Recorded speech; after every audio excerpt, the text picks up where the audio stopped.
go. What does Pyramus and Thisbe mean to you? That's kind of a big question. Really, nothing but profound joy. Pyramus and Thisbe is more about the Pyramus than the Thisbe, really. That's why his name is first. It's more like Pyramus and Thisbe. Whatever Quince tells me.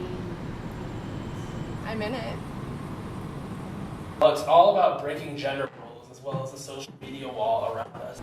Yeah, I think it's the best way I can put it, profound joy. Because when you say that, I think of the work and the actual characters. And the characters are so grounded in real life. And Pyramus goes through a very emotional journey in this show, and really only a very capable actor could handle such a demanding emotional role. So it's a good thing that I agreed to be on this show so that I could provide that.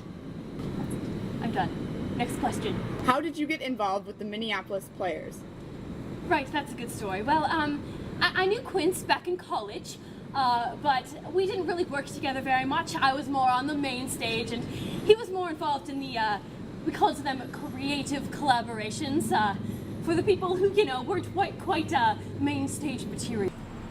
When I was in college, I had these friends who would go to a bar with, and we would just sit down and talk theater. We would go through shows that we're in, ideas we had for shows, scripts we were working on, the works. See, Quince and I were buddies back in college, and one day I just showed up. What I noticed was that, and at the university at least, there was this weird extremis where everything was post-apocalyptic. You would have this weird pandemonium on stage and like a hanging drapery that was this really nice painted backdrop that was just hanging there. So you didn't really know it was a backdrop in the first place. Artistic, but so extreme where you didn't really know what it was. And the next year they pulled the same trick in a proscenium space where they just hung these weird testicle things and sneezed. And he had his little opinions about our main stage shows, but yes, after college, I auditioned for his fringe show of Hercules, and of course, I got the lead, and the show, we didn't get the best audience reviews, but people did quite like my performance, so I think the logical choice was to keep me on in his little company, and I thought I'd do a favor to my fellow college friend and stay on and be the lead in a couple of his shows, so that's why I'm here, really.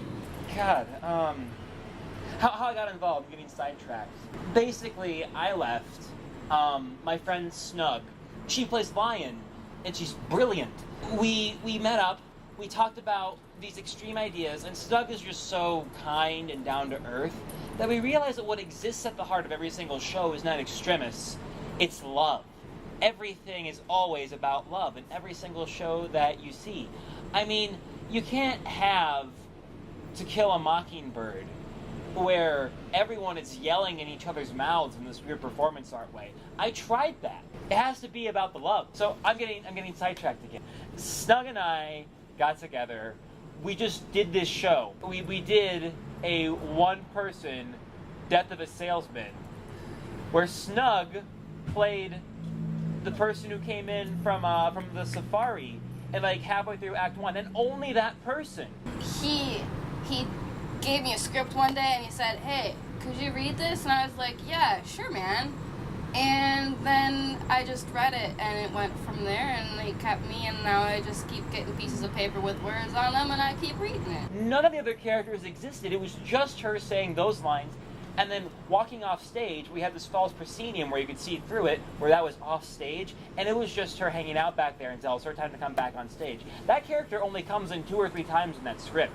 And the audience loved it. And after we did that, we just sort of expanded our sphere. We found Flute. We found Flute. Oh, well, actually, I was just grabbing coffee one day, and Quince walked up to me and told me, "You would play a really good woman." And I said, "Thank you, I think." Had a male and a female, and just started doing work based off of there. We dabbled with collaborative work, and where we just sort of constructed things. It kind of turned into this weird Medea set, where Medea was played by the two, but they were 3 different Medeas. So there were costume changes like that. And I was Jason in that one, as well as the director. That was an intense production. Well, I saw this ad on Facebook that said they were paying a small stipend for union actors, and I figured since I'm a union actor, I should audition for this production. It's been quite an experience, but you know, I get to put it on my resume, so that's good. We'll see. Eventually I plan to move to New York and be a big famous actress, but I'm just biding my time until then. Yeah, that's pretty much the rest is history, really. Why Pyramus and Thisbe? Why are muffins big and flaky and huge in America, but they're these flat things you put butter and jam on in England? I mean, why do you wake up and put your pants on one leg at a time instead of just doing this weird jump thing? I don't understand that question. I mean, in a world that's so complex, why? How do you connect to your role?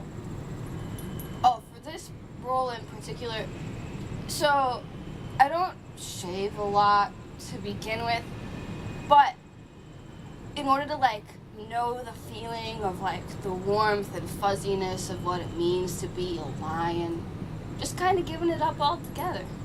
I was wondering what it would be like to be a woman trapped behind a wall. And today, I feel like all women are trapped behind walls in one way or another.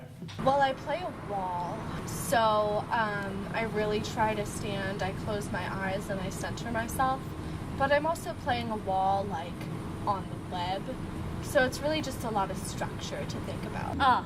It's quite a process for me. I start off every morning with a moment of meditation, a cup of chamomile tea, and then I look in the mirror and say, "You are Pyramus. You are Pyramus," over and over. I'm a method actor, as we call it in the business. And so I spend most of the day walking around in character, and then I hop into the shower, I run over my lines, and then I get out and I just walk around my living room, naked, in character. I think, what would Pyramus think of this lamp, or this cup of half-drunk chamomile tea that I started this morning? And yeah, then I go to rehearsal. I go straight from that into rehearsal so that I can be just in character and ready to go. And that's how I do it. It's hard work, but it's worth it. What has the process been like for you? It turned out weird. So I have to collect myself. You know, it's been new. It's been really new. I've experienced things that I didn't think were in my spectrum.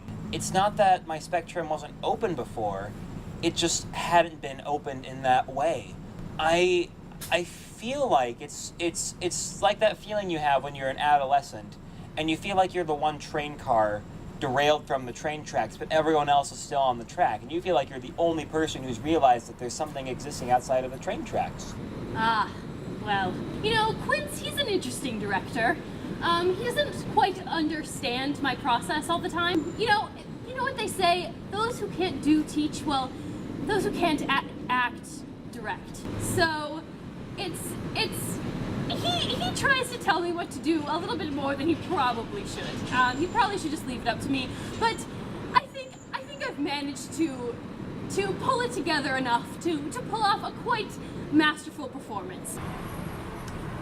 They keep calling me Onion, which I think is a nickname for Union, but it's still kind of... You know, with these artsy people, you never know if they're like being loving and joking or like completely serious, so it's been fine. It's been pretty good. You know, like woods rehearsals, really getting in with nature, other things in nature. But like, then I've also been trying out the whole roaring thing on like people in like the streets or in elevators, just to kind of see what they do and react to and know like if I'm supposed to chill it out or not or keep it more intense. Just trying to find the happy medium of the role, you know? You'll see the show and you'll know exactly what I'm talking about. I think that everyone who comes here to see our show will see that I am really what keeps this company together, and I'm what brought this process to bring about the show that we've all come to love. Yes. Well, that's all I have to say, really. I'm not bitter about Quince or anything. He's a fine director, as directors go. I probably won't be working with him for very much longer, but it's fine. And that was our process.